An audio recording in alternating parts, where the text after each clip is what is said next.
Welcome to science code Bangla. বিজ্ঞান এখন পকেটে।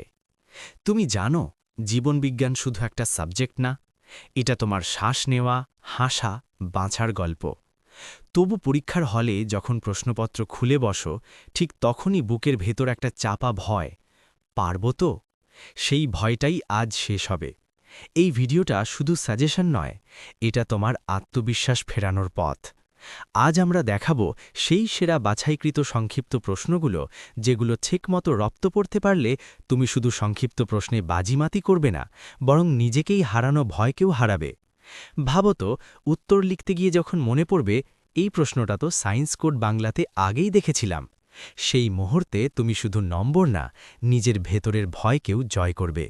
তাই মন থেকে পড়ো, কারণ প্রতিটা প্রশ্নের পেছনে আছে তোমার স্বপ্ন, তোমার পরিশ্রম, তোমার ভবিষ্যৎ। না দেখলে চরম মেস, কিন্তু দেখে ফেললে বদলে যাবে তোমার ভয়, বদলে যাবে তোমার ফলাফল। Brought to you by science code Bangla. বিজ্ঞান এখন পকেটে। হা হা হা হা। চলো প্রথমেই দেখে নেওয়া যাক প্রথম অধ্যায়, জীবজগতের নিয়ন্ত্রণ ও সমন্বয় অধ্যায় থেকে গুরুত্বপূর্ণ প্রশ্নাবলী। নিম্নলিখিত প্রশ্নগুলোর উত্তর দাও। প্রান্ত বুরুষ ও র্যানভিয়েরের পর্বের তাৎপর্য কি কি? স্পর্শ করলে লজ্জাবতী গাছের পত্রগুলি নুয়ে পড়ে কেন? মানব দেহে থাইরক্সিন হরমোন কি কি ভূমিকা পালন করে? স্নায়ু গ্রন্থির তাৎপর্য কী? ন্যাস্টিক ও ট্যাকটিক চলনের পার্থক্য লেখো। অর্জিত প্রতিবর্ত ক্রিয়া গড়ে না উঠলে দুর্ঘটনার সম্ভাবনা বৃদ্ধি পায়। উদাহরণসহ ব্যাখ্যা করো। মানুষের কাছের বস্তুর দেখার সময় কিভাবে চোখ উপযোজিত হয় ব্যাখ্যা করো। অক্সিন হরমোনের ভূমিকা লেখো। একজন মানুষের মস্তিষ্কের পশ্চাৎভাগ ক্ষতিগ্রস্ত হলে কী কাজ ব্যাহত হয় তা নির্ধারণ করো। সিএসএফের কাজ কি কি? ফোটোট্রপিক চলন বলতে কি বোঝো? সিম্প্যাথেটিক ও প্যারাসিম্প্যাথেটিক স্নায়ুতন্ত্রের কাজের তুলনা করো।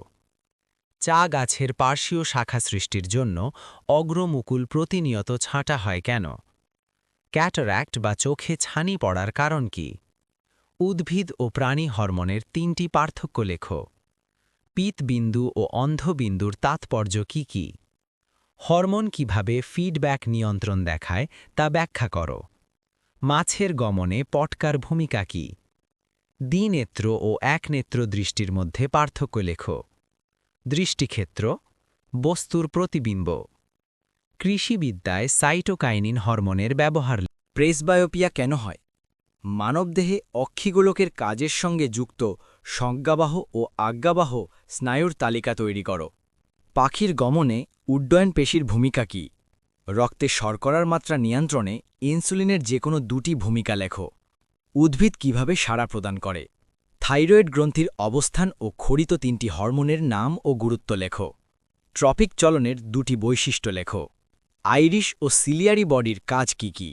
একটি সহজাত ও একটি অভ্যাসগত প্রতিবর্ত ক্রিয়ার উদাহরণ দাও। কৃষিকার্যে জিব্বেরেলিন হরমোনের ব্যবহারিক প্রয়োগ লেখো। গাড়ির চালকদের উপযোজন কিভাবে ঘটে তা ব্যাখ্যা করো। হাইপারমেট্রোপিয়ার লক্ষণ কি এবং প্রতিকার কিভাবে সম্ভব? মানুষের গমনে হাতের ভূমিকা লেখো। পনসের গুরুত্ব কি কি? নিম্নলিখিত অঙ্গের ওপর অ্যাড্রিনালিন ও নর অ্যাড্রিনালিন হরমোনের প্রভাব তুলনা করো। ক ত্বক, খ লালাগ্রন্থি, গ ঘর্মগ্রন্থি, ঘ হৃৎপিণ্ড। শুক্রাশয়কে মিশ্রগ্রন্থি বলা হয় কেন? সন্তরণে মাছের পাখনার ভূমিকা উল্লেখ করো। সংবেদনশীলতা বা উত্তেজিত বলতে কি বোঝো? অগ্রপিটুইটারি গ্রন্থি থেকে নিঃসৃত দুটি হরমোনের নাম ও কাজ লেখো। প্রজননী কাজের জন্য একত্রিত হওয়া গমন একটি চালিকা শক্তি, ব্যাখ্যা করো। Brought to you by science code Bangla. বিজ্ঞান এখন পকেটে। হা হা হা হা। কেমন লাগলো আজকের ভিডিও? কমেন্টে অবশ্যই তোমাদের মতামত জানিও। ভালো লাগলে একটা ছোট্ট লাইক আর বন্ধুদের মধ্যে শেয়ার করে দিও, যাতে তারাও উপকৃত হয়। আর হ্যাঁ, এই প্রশ্নগুলো মাধ্যমিক পরীক্ষার্থীরা তো পড়বেই, তার সাথে তোমরা যারা এবছর নতুন ক্লাস 10-এ উঠবে, তোমাদের প্রথম পর্যায়ক্রমিক মূল্যায়নের জন্যে এই প্রশ্নগুলো একেবারে ব্রহ্মাস্ত্র প্রমাণিত হবেই। তাই আর দেরি কেন? সায়েন্স কোড বাংলাকে সাবস্ক্রাইব করে আমাদের এই ছোট্ট পরিবারে যুক্ত হয়ে যেও। দেখবে সাফল্য তোমায় আলিঙ্গন করবেই। আজকের মতো বিদায়। Thanks for watching.